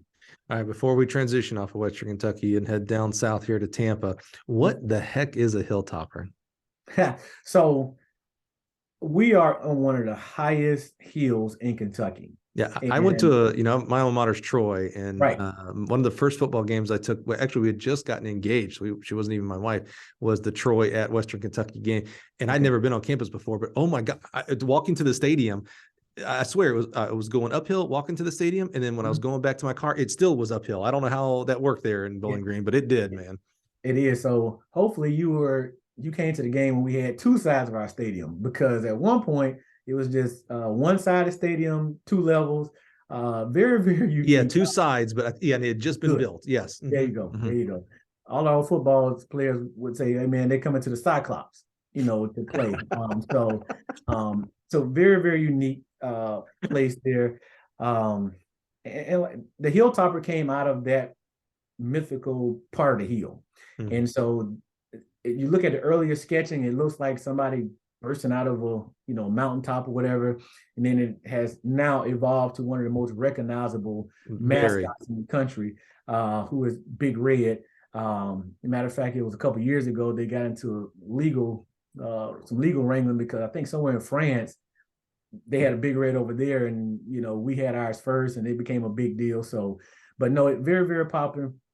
The other thing about Western, we wave a red towel, which is signature of E.A. Diddle, who was one of the most successful basketball coaches in Division I history. At a time when, when you were talking about Kentucky basketball, you had Western Kentucky, who was very, very good, as well as Kentucky. And just throughout that whole state, man, Murray State, they have had some very, very good basketball programs, but he stood out and they stuck with that towel because he chewed the towel, he threw the towel. That was his thing. And so you're always going to see two things when it comes to Western Kentucky, the red towel or Big Red. Man, well, Big Red, definitely one of the most iconic, like people who have no clue who or what or where Western Kentucky is, knows that, I call it the Big Red Blob mascot. Yep. That's so awesome. So you do an amazing job. And I don't think I realized, and I guess maybe I should have inferred, that there was championships, specifically the 30th one there, after those cuts in 2016. I remember when that went down, because again, anytime we're cutting programs or cutting budgets from programs, it cuts us deep, just for our love of track and field and love of track and field coaches. So I remember when that was going down, because then, you invariably got the rumors of, oh yeah, they're shutting the whole program down and things like that. Right. Or they might as well, because you just basically cut the legs off, things like that. So how did you know it was time to leave? You'd been there for a long time. You went there to die, to use our words earlier. And you obviously were very highly sought out. Many people would have wanted you either on their staffs or leading their programs. How did you know it was time to go, and why South Florida? Well, I tell you, I was hired by a gentleman by the name of Dr. Wood Seelick, who's now the athletic director of Old Dominion. But when he was at Western, when he hired me, and I also had the pleasure of working with Ross Bjork, who is now the athletic director at Texas A&M. But he left Western Kentucky to go to Ole Miss, and then ended up going to Texas A&M. So I've been around some good folks. And also within the community of administrators, I've been blessed to be around some good people. And when you start talking to administrators and they're saying, it's time for you to go, you've done everything you could possibly do, it's not going to get any better, I think you have to listen. And that's where wise counsel comes in. And so some were telling me, hey, as soon as the season's over, you take the first thing smoking. But I knew that wasn't for me. I wanted to be somewhere where I wanted to live first and foremost. Again, to all my BG family, Bowling Green was a great place. But for where I was in my life, there were challenges just socially. I mean, It There's wasn't only what so you many do. times you can go to the Correct. Corvette Hall of Fame. I know. Correct. Exactly. And yeah, and the restaurants got very old. But and I was close enough to Nashville Mhm. that Nashville offered, more of a life. And I said, you know what? If at all possible, I would like to go to 3 places. And I kind of had my list to live. And lo and behold, NCAA's, not a good day for me at the NCAA's. 4x4 goes out and runs 302 low. We got the second fastest time coming back for the NCAA's. And unfortunately, we get disqualified. And I'm sitting here going, wait a minute, I didn't even run my 2 best guys. So I thought we were really going to run. And get disqualified. Next day, I go out to the track just like, I'm watching the actual multis. And buzz comes across that there had been a change at the University of South Florida. Didn't think anything of it, but there were 2 particular coaches that turned around and said, you know what, you would be great for that job. I'm going, yeah, well, whatever, And man, before the end of the night, I got a very cryptic call. Hey, love to talk to you about opportunities and obviously had some other opportunities kind of at play at the time. And I just got back and started thinking, and my wife was talking like, what do we want to do? And at that point, it was like really what she wanted to do, because she's got her own business. She's a professional, and I wanted to be supportive of her because as coaches, we think, oh, our wives are supposed to drop everything and just do what we do. And actually earlier that year, even at mid-year, I had an opportunity, wanted me to come in and do something, but at that time, I felt like it wasn't the right place and it wasn't the right time. And so it was just the right time. I mean, to be honest with you, I had visited the school before because at the time, another one of my friends was the head football coach at South Florida before he left to go to Oregon to be the head coach at Oregon. And then he came back to Florida State, which is Willie Taggart. Yeah. How do you know him? I was going to say, wait a minute, you're being a little cryptic here. You're talking about Willie. Okay. So Western Kentucky. So trying to give you the history there. We had 2 longtime coaches when I was a student at Western Kentucky. One of them was Dr. Curtis Long, who had a track program, but the other one was Jack Harbaugh. Really?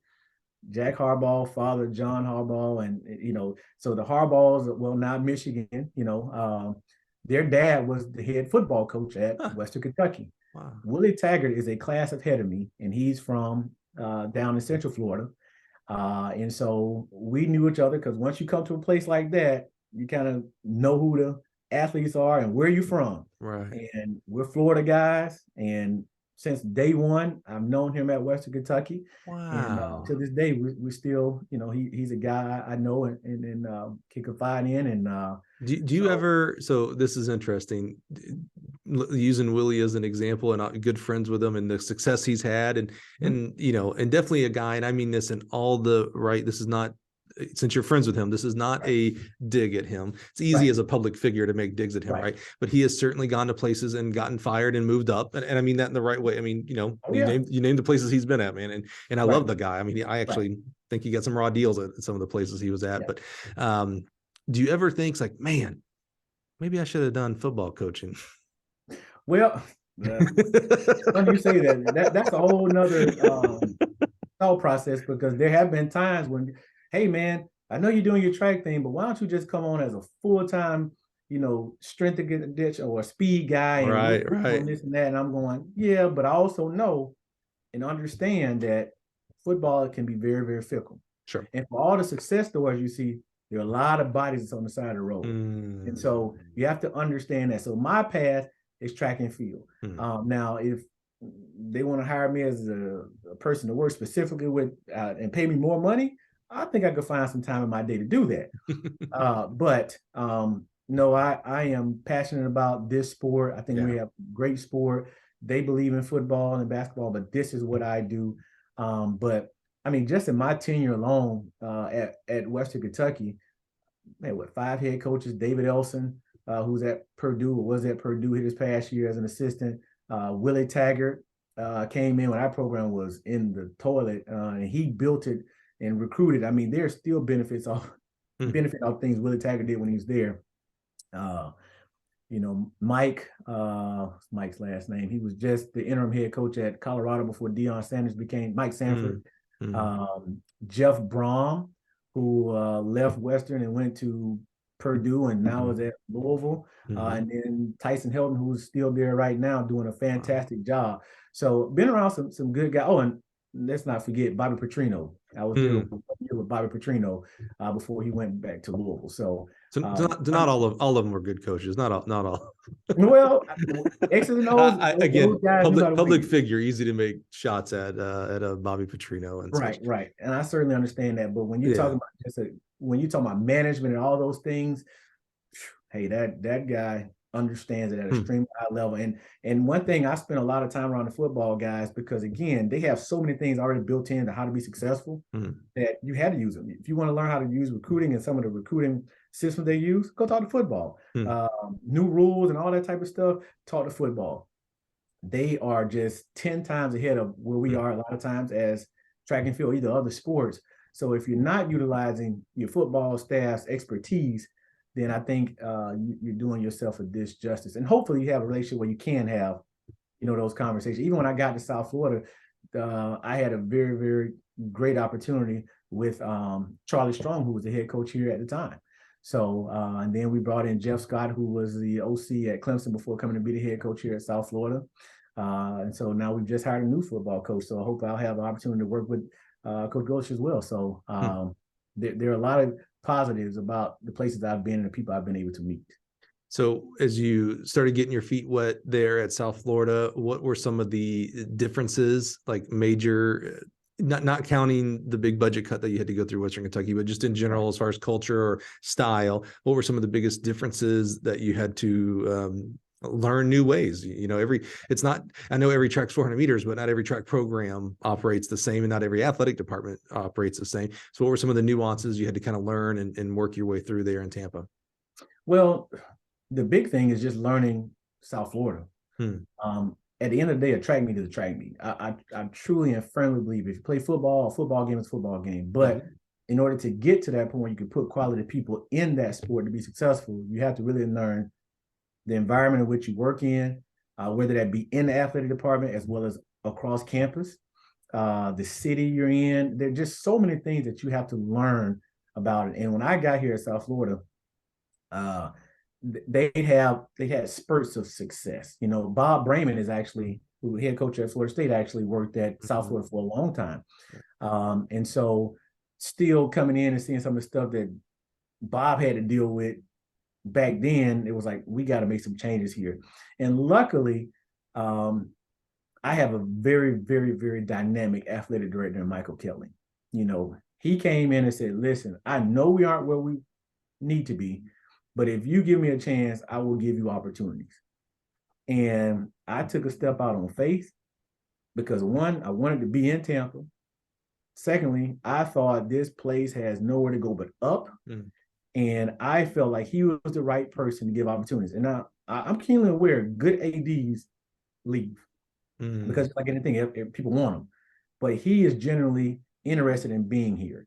And as long as he's generally interested in being here, then I'm his guy. And it is my job to make him look good in this realm we call University of South Florida. And we have a long way to go. We have not been good across the board, whether it be distance, indoor, outdoor track, but there were just so many things that we had to retool to show them what a successful program is supposed to look like, and not just, we have a team, they're over there. Like, no, administratively, we need to have this. We need to do this. I mean, there's some things that were in place that I was like, wow, but there were a whole lot more that were like, we are lacking way behind. And to the coaches who have been here prior to me, I think they fought a lot of fights. And we had a lot of turnover at the athletic director position. And whenever you have turnover at that position, everything is topsy-turvy. So you never really have a clear path. So we're still trying to forge our path forward here. And then you throw in COVID. We came in right when COVID hit. Right. And trying to figure things out. It was just, our first 2 years here were very, very interesting. Because some of the things you wanted to have, you just couldn't get it because there were people being let go because of COVID. Mm-hmm. I mean, we did a very, very good job as athletic department of holding on to literally the very end before there were any budget cuts to any staff members or anything like that. So being very, very thankful for his leadership. And I look forward to working within his leadership at this program. Yeah, I have a lot of empathy for the coaches, whether they're assistants or heads, that started the fall of 19 or even the January of 20 and then COVID, right? I mean, you already have the daunting task of running a marathon up the hill because you got to learn a new program, a new recruiting, et cetera. And then COVID comes and puts like the 100-pound weight vest on you and says, okay, now run that hill. Right. Yeah. Now run that 100 hill up there. So yeah, a ton of, all the plans that you have and goals that you have just really go out the door, and you start from scratch, and you're delayed on everything that you want to get done, whether it's fundraising, recruiting, coaching, etc. for the program. How did it go building a staff there? You have an amazing group there. I love them to death. How'd that go, kind of building it from, I don't know if it's fair to say from ground zero, right? You'll explain that a little bit, but how did you go building your staff? Well, it wasn't from ground zero because the program had been around a while, right? But the structure of the program it had lacked in areas. And again, that's not a shot to any of the coaches, because when Bob was here, they were cross country, and then they started getting track. So as you can see, good coaches do what good coaches do, because he's doing an amazing job up in Tallahassee. And for me, I knew, having done a lot of the grunt work at Western Kentucky, that I wanted balance in my life. I don't think anybody's going to outwork me. I'm always going to be disciplined. We're going to work at it, and I expect you to work, but I knew there was a different way to get to it. And so I went out and hired people that I knew got to it. And so my sprint hurdles coach is B.J. Dean, who's been at George Mason. He's been at Tennessee, North Carolina. We were able to acquire his talents at South Florida from North Carolina. You look at the living legend himself, Don Marsh, who is our high jump pole vault coach, who, matter of fact, has come in. Even our tenure, he's had the people who got it done at the highest level continuously with the program. So we always say we got to catch up with Coach Marsh. But he's been here now 24 years at South Florida. So there's a lot of invaluable experience that he brings to the table. And you're talking about a guy who is of his young age and enthusiasm, still has a lot of go to him. Every day he's here, he's ready to go, and he's enthusiastic about coaching up those vaulters and high jumpers. Coach Miriam, MK as we affectionately call her, she's had stops at Ole Miss, UConn. She was the 5-time NCAA champion in the shot put while they're at the University of Florida. And again, having another quality throws coach. I also, kind of jumping back, I had the pleasure of having Ashley Kovacs as one of my assistant coaches at Western Kentucky. And I feel the same way. If I get Miriam the same type of athletes or better, I think that MK will be one of the best throws coaches in the country. Wow. Because you're talking about X and O, someone who understands it and is a very passionate and can communicate with athletes. She does it. We just got to do a better job of putting people in her group.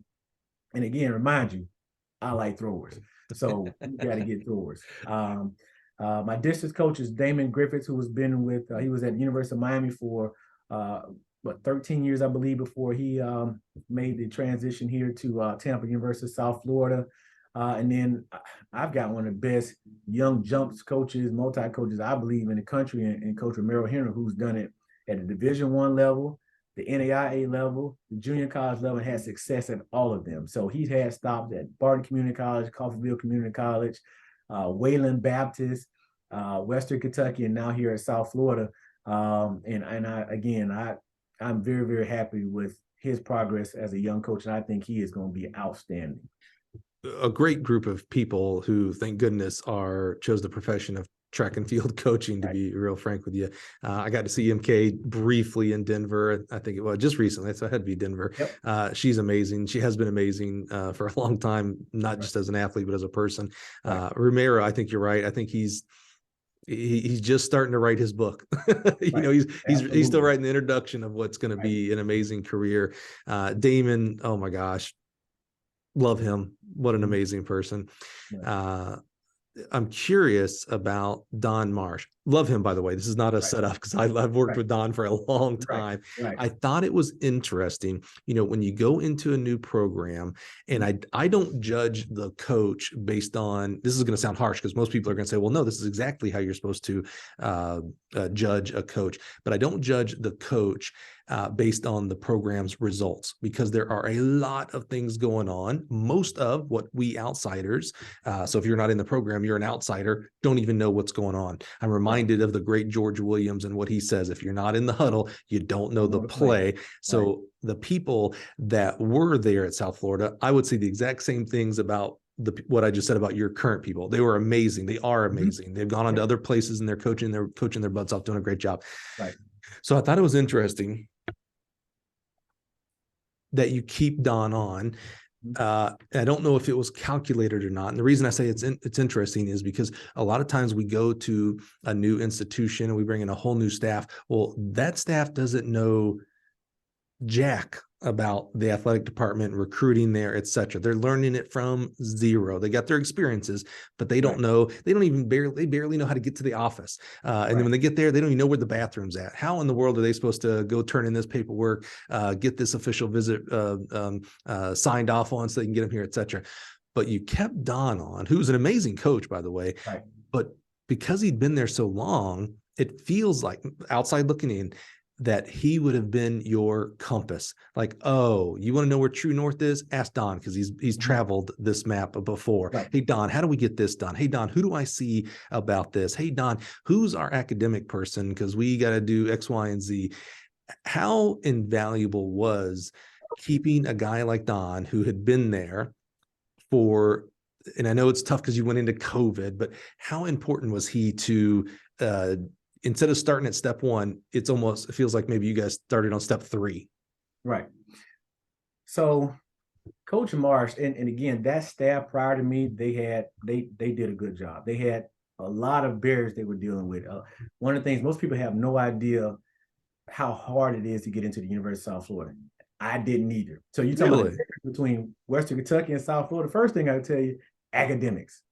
Right now, I think we're ranked 42nd in the country of public institutions as far as academic rankings. Is that right? Yeah, you do not walk into South Florida with just the NCAA GPA and barely making it in test score. So, and another interesting fact, the University of South Florida is a public institution. And although during COVID, the NCAA waived test scores period, the state of Florida stayed pat and still requires public institutions in state of Florida to have a SAT. So when you talk about our growth, there are a lot of things we had thrown at us. COVID, we don't get reprieve on the SAT, just a lot, and it's a harder school to get into. But back to Coach Marsh. When I came in, I evaluated everything. Everybody from the top to the bottom, what are we doing here? And when I looked at Coach Marsh, I saw continued success in his event area. He'd been here through a lot, and I value wisdom. You could bring a lot of people in and everybody has the right answers when they come in. But if I was going to have someone stay around, I wanted someone who had a certain expertise outside of the X's and O's of track and field. And I think you and I talked earlier, I like having conversations with coaches who've been around, seen it and done it. So my conversations with Coach Marsh weren't really about, I know you coach this kid and this was All-American, all that. Like, Coach, let's just talk. And the conversation we had early solidified he was the person I need to keep around to help us make a quality transition in a very, very unique situation. Because on the outside looking in, people go, why is South Florida just wildly successful? But there are a lot of stumbling blocks that coaches have faced prior to this. And I'm thankful that I have an administration that's saying, okay, let's look at this from another view, and how do we give you a chance to be successful as a coach and develop the program. And so Coach Marsh has been invaluable to this day. Coach Marsh and I we sit down and talk. Man, the stories he can tell you about here, his days at Michigan State when he was an athlete, and the time he ran against a guy who went on the medal at the 400 versus his first year here and building a weight room under the stands at the University of South Florida at the track and so on and so forth. So they're just things that we need to know. And he's been valuable. And again, still enthusiastic, still excited to be here. and he's very, very well respected. I thought it was a brilliant move on your part. Again, not saying anything about the other people that you didn't necessarily keep or whatnot, and maybe they had other opportunities as well. But when I saw Don, I was just like, oh man, like I honestly, it was a reflection of you, because it was like, oh, here's a guy who knows that he don't know what's going on at Tampa, and it'll take him a couple years really to really understand it, or I can have my I don't know, Don's gonna kill me for this one. I can have my Yoda stay here and say, hey, Right. go do this. Hey, Right. we tried this, so maybe you go this route. I just thought, again, that kind of that true north, that compass, man. I thought that was a brilliant move, and one that maybe more people should consider when they take over programs. I don't know that people. I love dispelling myths. And one of the great stories that we had here was we had Harless Metters on the on the podcast. And we talked about when Bob took over and Harless also put in for that job. And, stereotypically, if I asked anybody, hey, if someone on the staff puts in for the job but doesn't get it and someone else from the outside does get it, what happens to that person on the staff? They leave, they're gone, right? The new head coach doesn't want to keep him because they wanted my job. And the guy who didn't get the job doesn't want to be there because he didn't get the job. And I asked him, I was like, well, so how did you guys work that out? And he's like, oh, we were professionals. That's how we worked it out. He's like, I love that institution. That's why I wanted to be the head coach. It wasn't time for me. And I'm so blessed that Bob didn't have the ego and feel threatened because that guy also applied for the job. So the other myth is that when you take over a program, well, you've got to clean house. You got to burn it down. There's a reason why the coach is gone and now you're in charge. And that's because everybody else was terrible. That's not true. I think if more new head coaches, not necessarily your first head coaching job, but you're new to the institution, really evaluated the current staff, I think they would find more good in that current staff than not good, and really do themselves a big favor of starting off again on that step 3, not on step 1. So again, I just thought bravo move, keeping Don, all the things you said times 10, times 100, as far as the respect he has from the coaching body, the respect he has for me. Again, I've worked with him for many, many years. Just an amazing person and an awesome coach. That's very, very smart. Well, Erik, wrap us up here today. Tell us what's got you excited about the future. You're kind of really just now starting because of COVID and all the other junk. I did not know South Florida. I didn't think South Florida was just some, we don't really have a good rival at Troy, because I always want to say like the rival of Troy whenever I want to put down an institution, but we don't really have a rival. It's just not really good. But I didn't think it was just some, long as you have a 2.0 and a heartbeat, you get in. But I didn't know it was that tough at to one get point in. it was. And that's one thing Coach and I talked about, Coach Marsh, going back to him. He was like, Coach, you're going to learn that it's difficult to get kids in school. Now, going back to another point we talked about, one of the first people I talked about, all right, tell me about South Florida, football guys. You can't get them in if you go this direction. It's not going to happen. The time frame, we are a research institution. So got 51,000 students. They aren't really worried about if one kid gets in and they don't. It's that's it. When I was at my last institution, they wanted everybody who could make the general quota. Let's get them in. So that was a bit different because of timing of being able to recruit quality athletes. Me going to talk to a kid about South Florida, it's not hard. They hear Tampa, they hear some other things. So we've been able to get in some doors that people probably wouldn't think we would be in, because we work at it first and foremost. But also now I can sell education and having these type of programs that you can continue to matriculate through. But talking to those football guys and having an understanding of what to do, it helped me really focus. All right, this is going to take a little more time, because there are areas administratively that have to catch up kind of what we're going to do. Then of course COVID, and then just Don's guidance, like, Coach, that won't work. 5 years ago, you could get this in. Well, now, because of this, you can't do that. So we avoided a lot of head ramming against the wall because of Coach Marsh and saying, all right, well, they've seen that. Let me ask about it. Oh, that doesn't work. Cool. We can pivot to the right or left very, very quickly to try to get to a place that's successful for us all. So what's got you excited this year, man? It's 20, I don't know, what year is this? 2023. You got a 2023 season coming on. What's got you excited this year? I'm excited for opportunities. Hmm. We finally starting to get some kids in here that want to compete. And I think we're just starting to scratch the surface. We got some kids who want to compete. And I'll leave it at that. You got to get it done when it counts, when the bright lights come on, and do everything, outside of that. But I'm really, really excited about the direction we can go. I like being at the track on Friday and Saturday. And when you can be excited about getting there, then that's the big part of it. If you're dreading going to the meets, which there have been days you're like, I like being here, but boy, it's gonna be a long weekend. You're finally to the point where you can go, it still might be a long weekend, but boy, we can have some fun, and you got to work hard, you got to be disciplined, and you got to be determined in order to have fun, because winning is fun.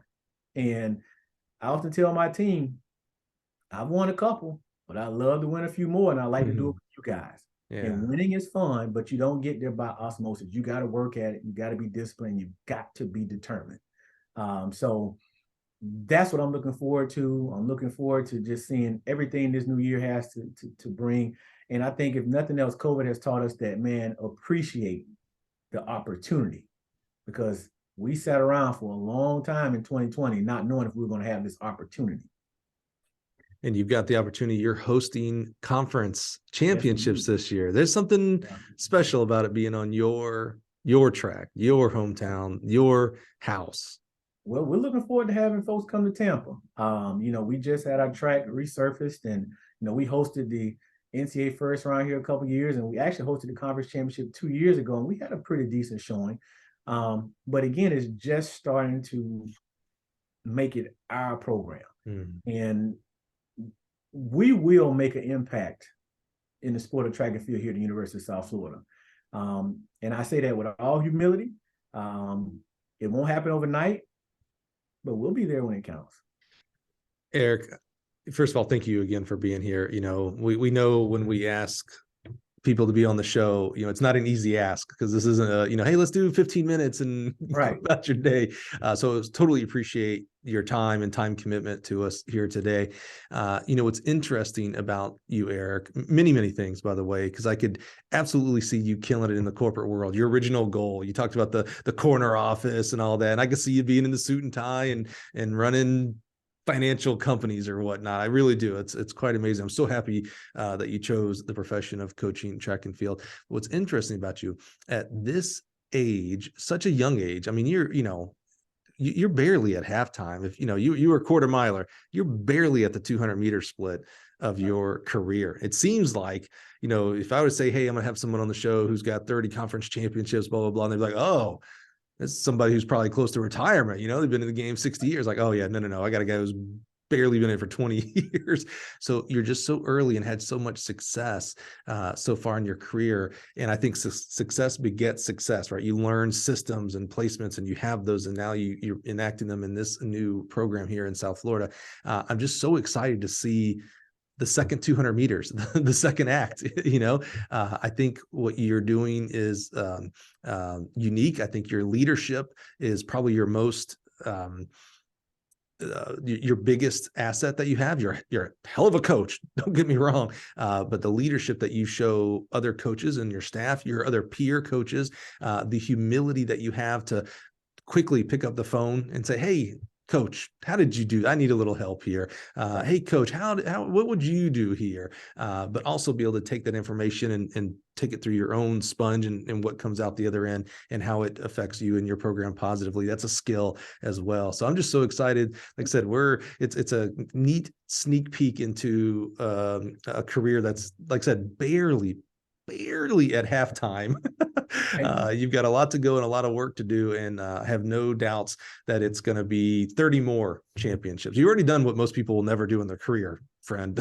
Sorry. But I think there's going to be, at the end of the day, I think it's going to be quite transformational the rest of the career and what you do as a whole, man. And so we're rooting for you. Can't wait to see hosting conference. That's a big deal. And can't wait to see the fingerprints continue to be on the Bulls there at South Florida. Well, I certainly appreciate it. and appreciate everything you're doing for this body. Meaning the coaching body. These are very, very informative. I mean, I find myself, I forgot who I was. I was driving somewhere recruiting and just popped it in.